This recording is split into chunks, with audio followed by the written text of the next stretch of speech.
नमस्कार, मैं हूं आपके साथ मयंक। जैसे जैसे दिन बीतते जा रहे हैं वैसे वैसे जंग और भी तेज और भी खतरनाक होती जा रही है। देखिए, लगातार इजराइल पर हमले हो रहे हैं, अलग अलग बैलिस्टिक मिसाइल से लगातार जो है वो आग बरस रही है इजराइल में।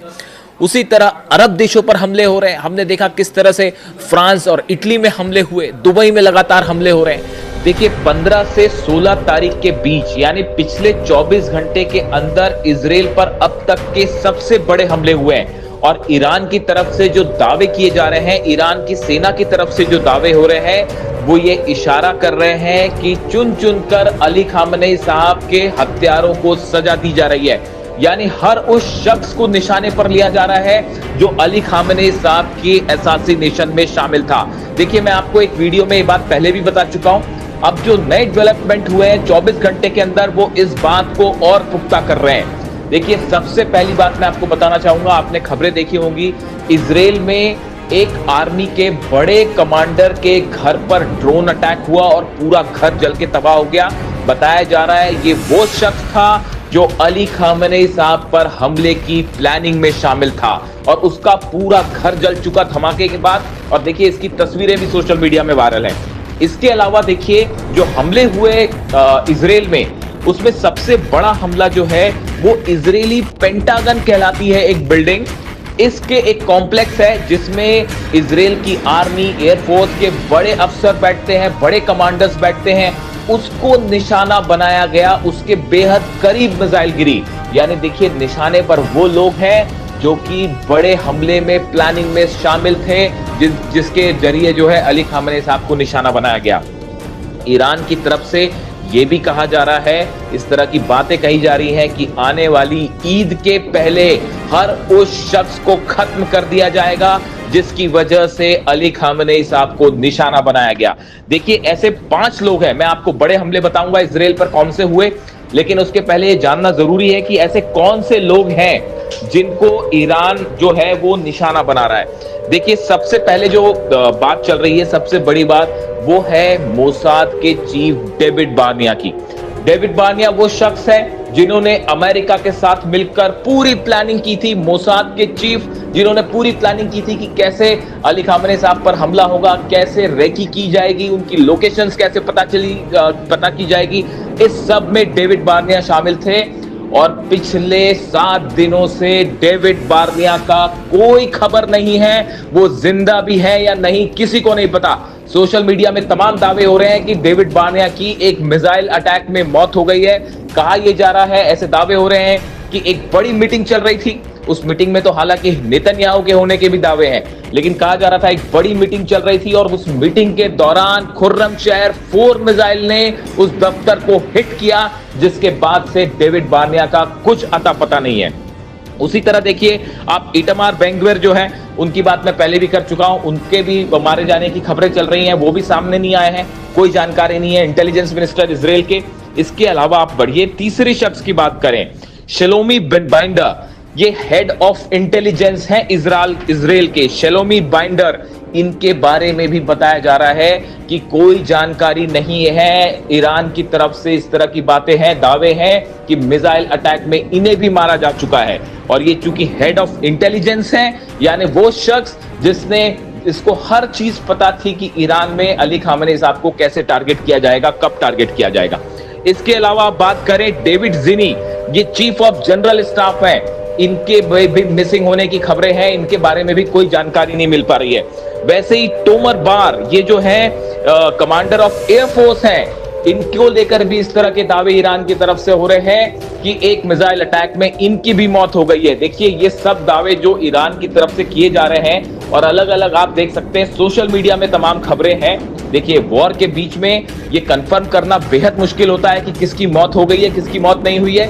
लेकिन जो मैं कहना चाह रहा हूं उसको आप समझिए, ये जो टारगेट्स हैं, ये जो निशाने हैं, ये टारगेट्स हैं, ये उन लोगों पर चुन चुन के हमले हो रहे हैं जो अली खामनेई साहब के असैसिनेशन में शामिल बताए जा रहे हैं। और देखिए, बेंजामिन नेतन्याहू को लेकर तो जो बातें हैं वो बेहद हैरान करने वाली हैं। अब तो जैक्सन हिंकल एक बड़े पॉलिटिकल एनालिस्ट हैं, इनकी तरफ से कई सवाल उठाए गए हैं। याह्या नेतन्याहू को लेकर भी पूछा गया है। याह्या नेतन्याहू बेटे हैं नेतन्याहू के, बेंजामिन नेतन्याहू के, और इनकी तरफ से उनसे ये बात पूछी गई कि आखिर आपके पिता कहां गायब है।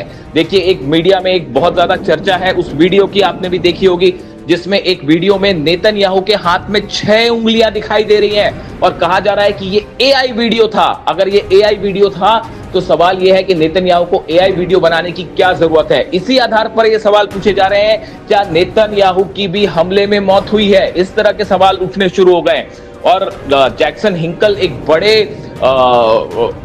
माने जाते हैं, पॉलिटिकल एनालिस्ट माने जाते हैं, वॉर से जुड़ी खबर कवरेज करते हैं। इन्होंने अपने सोशल मीडिया के जरिए, प्लेटफॉर्म एक्स के जरिए सीधा सीधा सवाल पूछ लिया है याह्या नेतन्याहू से कि आखिर नेतन्याहू मीटिंग्स में शामिल क्यों नहीं हो रहे हैं, अमेरिकन डिप्लोमेट से मिलने की उन्होंने मीटिंग्स कैंसिल क्यों कर दी, क्या वो जिंदा भी हैं या नहीं। इस तरह के तमाम सवाल अब उठने लगे हैं। देखिए, अगर हम हमलों की बात करें, नॉर्थ सेंट्रल इजराइल और नॉर्थ इजराइल में भयंकर धमाके हुए हैं और बताया जा रहा है कि ये अब तक के सबसे बड़े धमाके यहाँ पे हुए।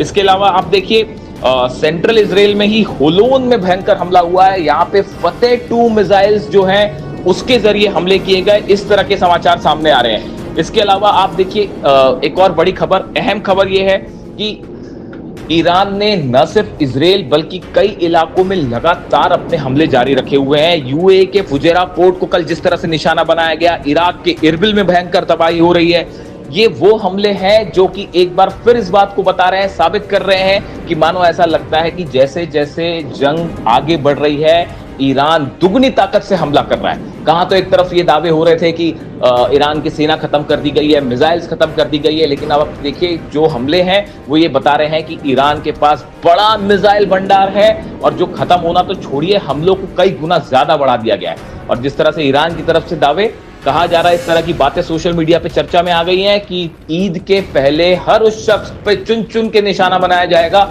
जो अली खामनेई साहब के असैसिनेशन में शामिल था। इसके अलावा देखिए, ईरान के यूरेनियम को लेकर भी कई बड़ी खबरें सामने आई हैं। लेकिन इसी बीच एक अमेरिकन इंटेलिजेंस रिपोर्ट ने सनसनी फैला दी है। न्यूयॉर्क टाइम्स में भी ये खबर छपी। उसके बाद मैंने इसको समझने की कोशिश की कि इसमें क्या नई डेवलपमेंट है और ये डोनाल्ड ट्रंप के लिए कितना बड़ा चैलेंज है। देखिए, नई रिपोर्ट में दावा किया गया है कि ईरान का जो 400 किलो से ज्यादा एनरिच्ड यूरेनियम है, ये पूरी तरह से सुरक्षित है। जंग के हालात के बीच जब लगातार ईरान में हमले हो रहे हैं, बेगुनाह लोगों की मौत हो रही है, बच्चों को मारा जा रहा है और सुप्रीम लीडर पर जिस तरह से हमले हुए, उनका असैसिनेशन हुआ, उसके बाद अब बताया जाता है कि ईरान ने अपनी न्यूक्लियर पॉलिसी में, एटमी पॉलिसी में बड़ा परिवर्तन कर लिया है। इस तरह की खबरें हैं और यह बताया जा रहा है कि जाग्रोस के पहाड़ियों के नीचे पिकेक्स माउंटेन, आपने ये नाम सुना होगा पिकेक्स माउंटेन का। पिकेक्स माउंटेन नतांज के पास वो पहाड़ है, एक वो जगह है जो जाग्रोस पर्वतमाला जो है उसमें बनी हुई है। बताया ये जाता है इसके जमीन के सैकड़ों मीटर नीचे ईरान ने अपना 400 केजी यूरेनियम शिफ्ट कर दिया है। बताया ये जाता है कि मुज्तबा खामेनी जो है, उन्होंने एटम बम बनाने को लेकर उस पर लिमिटेशन के जो समझौते हुए थे अलग अलग ईरान के, उन सब से ईरान को अब अलग कर लिया है। यानी अब ईरान के ऊपर किसी तरह का कोई नियम लागू नहीं होगा। ईरान ने ये सब संधियां, ये सब समझौते तोड़ दिए हैं, इससे अपने आप को अलग कर दिया है। देखिए, पिकेक्स माउंटेन की खास बात जो बताई जाती है, एक तो ये ग्रेनाइट के पहाड़ों के नीचे है, बहुत नीचे है। ग्रेनाइट के वो पहाड़ जिसमें ना तो कोई बंकर बस्टर अंदर जा सकता है, ना जिसको B2 बॉम्बर छू सकते हैं, ना टॉमहॉक मिसाइल जिसका कुछ बिगाड़ सकती है। देखिए, ये बात ईरान को भी पहले से पता थी कि नतांज पे हमले हो सकते हैं, फोर्दो में हमले हो सकते हैं, इस्फहान में हमले हो सकते हैं, बुशर में हमले हो सकते हैं। उसके पहले ही ये चीजें शिफ्ट कर दी गई थी। आपने सुना होगा, बार बार इस तरह की चर्चा हो रही है कि डोनाल्ड ट्रंप जो है वो ग्राउंड फोर्सेस भेज सकते हैं, ग्राउंड ऑपरेशन हो सकता है। आप जानते हैं ये ग्राउंड ऑपरेशन किस लिए है? ये नतांज भेजने के लिए नहीं था, ये फोर्दो के लिए नहीं था, ये इस्फहान के लिए नहीं था। डोनाल्ड ट्रंप इस बात को अच्छे से समझते हैं कि ये जो पिकेक्स माउंटेन के नीचे बंकर्स में, गुफाओं में, सुरंगों में कई मीटर नीचे जो ईरान का न्यूक्लियर प्रोग्राम चल रहा है वो पूरी तरह से सुरक्षित है और इसको कोई बम से किसी भी तरह से बंकर बस्टर से तबाह नहीं किया जा सकता। यानी इसमें अगर कुछ करना है तो उसके लिए ग्राउंड पर फोर्सेस उतारनी पड़ेगी। ऐसा ट्रंप सोचते हैं, ऐसा अमेरिका सोचता है, वहां के एक्सपर्ट सोचते हैं। लेकिन ये अपने आप में कितना मुश्किल काम होगा। पहली बात तो वहाँ की पहाड़ियों में उतरना, वो जगह खोजना कि कहाँ पे वो ज़मीन के नीचे है। उसके बाद वहाँ पे अमेरिकन ट्रूप्स आते हैं तो उनके ग्रैंड वेलकम के लिए जो है वो IRGC के हजारों जो है जवान तैनात होंगे और उसके बाद क्या होगा आप अंदाज लगा लिए। इसीलिए अमेरिका के बड़े सारे एक्सपर्ट से बोल के चल रहे हैं, मान रहे हैं कि अगर ग्राउंड किसी तरह के कमांडोज उतारे या किसी तरह के पैरा ट्रूपर्स उतार के इस तरह की कोई कोशिश होती है कि ईरान के इस पिकैक्स माउंटेन के नीचे जो न्यूक्लियर प्रोग्राम है इसको खत्म करने की कोशिश होती है, तो इसमें बहुत बड़ी कैजुअलिटी हो सकती है अमेरिकन सोल्जर्स की। बड़ी संख्या में अमेरिकन सोल्जर्स मारे जा सकते हैं।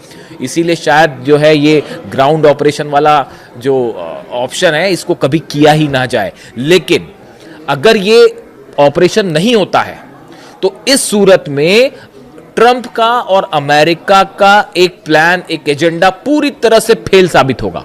सत्ता परिवर्तन फेल हो गया। ईरान को कहां तो हराने चले थे, लेने के देने पड़ गए और खुद जो है वो पूरे अरब में बर्बादी हो रही है। फ्रांस पे भी हमले, इटली के भी बेसेस उड़ा दिए गए। अमेरिका के जो 15 बेस है वो तो पूरे तबाह हो चुके हैं। रडार्स उड़ा दिए गए, थाड उड़ा दिए गए हैं। और इजराइल का जो हाल है वो गाजा बनने पे उसको गाजा बना के छोड़ेगा लग रहा है ईरान। तो अब देखिए हालात ये है कि पिकैक्स माउंटेन के नीचे एक तो प्रोग्राम, अच्छा दूसरी और गौर करने वाली बात है, इस तरह की भी लगातार खबरें हैं कि नॉर्थ कोरिया बड़ा कोऑपरेशन कर रहा है। अब तो नॉर्थ कोरिया थोड़ा खुल के सामने आने लगा है, क्योंकि नॉर्थ कोरिया को ये इस तरह की भी बातें चल रही हैं कि ईरान के बाद कहीं नॉर्थ कोरिया पर हमला तो नहीं होगा। और नॉर्थ कोरिया जो है, किम जोंग उन हमेशा एक स्टेप आगे चलते हैं, वो अपनी क्रूज मिसाइल स्थान देते हैं। उन्होंने ये भी कह दिया, उनका ये बयान कि हम जरूरत होगी तो ईरान की मदद हथियारों से भी करेंगे, एक प्रकार से उन्होंने डोनाल्ड ट्रंप को यह संदेश दिया है।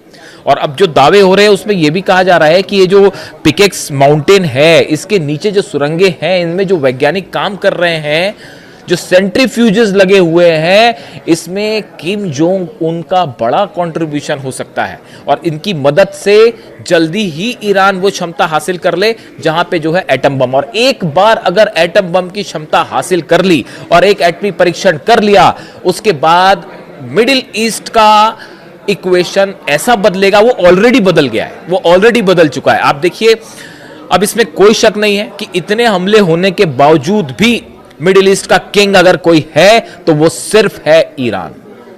ये बात इस जंग के 15 दिन हो गए जंग को, उसके बाद अब जो कंक्लूजन निकल के आ रहा है, वो जो बात हमेशा से कही जा रही थी कि मिडिल ईस्ट का किंग ईरान है, वो बात अब साबित हो चुकी है। ऐसी सूरत में ये जो एटमी प्रोग्राम वाली खबर आई है, इसने एक प्रकार से ये संदेश दे दिया है कि ये जितना सब कुछ डोनाल्ड ट्रंप ने किया, ये सब का सब इस पर पानी फिर गया है। इतना ही नहीं, ये बात भी साबित हो गई है अमेरिका को वाकई ऐसा जवाब जो ईरान ने दिया है, ऐसा जवाब शायद कभी किसी ने दिया ही नहीं।